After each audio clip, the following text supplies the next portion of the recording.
Hello hi friends, जय Jagannath. Welcome back to my channel. So friends, आपण माने केमते अछथि? मु तो भल अछि, आशा करछि आपण माने भी भल रे थिबे। सो जो माने मो चैनल रे नुआ छन, जल्दी जल्दी जाके सब्सक्राइब कर दियंतु, लाइक शेयर कमेंट भी कर दियंतु।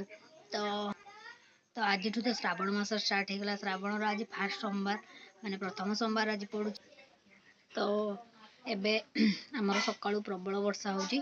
तो मुझे माने वर्षा रे तो मंदिर जाइली, मंदिर जाइए दर्शन सारी आसिली। वर्षा रे तो फोन नहीं कि जाइनी, तो आसिकी मु माने मंदिर रू मु जाइए पळे आसिलिनी। तो एबे घर कौन कर चलतु देखा। तो चलतु एबे ब्लॉग स्टार्ट करवा। तो कौन रोषे होची आज आमर, चलतु आपण मानक मु शेयर करबी। तो चलतु देखा। सो फ्रेंड्स, एबे देखंतु पनीर एबे अणाई ताको काटिबी, तार को रेसिपी हम आपण मानक मु शेयर करबी। तो देखंतु आगो आगो मु कोन करछि। सो फ्रेंड्स, एबे देखंतु मु फूलकोबी, पनीर, गाजर आउ आलू ए सब को भाजी के रखि देछि। सो एबे देखंतु माने मसला एबे कसा होछि। धनिया पाउडर आउ करी पाउडर एबे पका हो। ताको भल भाव रे कसी दबा।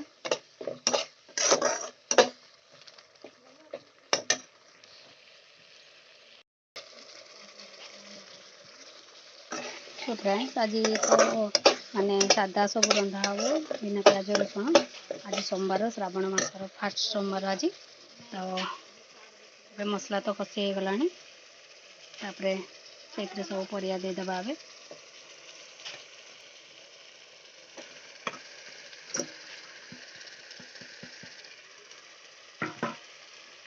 फूलकोबी, पनीर आउ गाजर आलू सब दे देगी घांटी दबा। ताको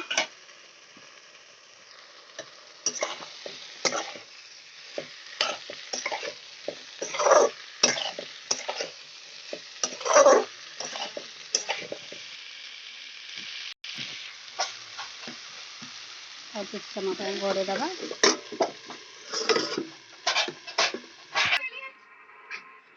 तो ये देखंतु मु खाइया को आनलिनी। कौन कौन आइटम है देखंतु।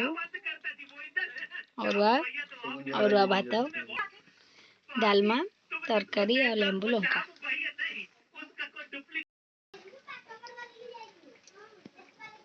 सो फ्रेंड्स, देखंतु सकाळू एपर्यंत हमर एबे टाइम ही गलानी 2टा ही गलानी। 2टा पर्यंत देखंतु एबे ले वर्षा होची। तो एबे कम कम होची, केमते वर्षा होची देखंतु।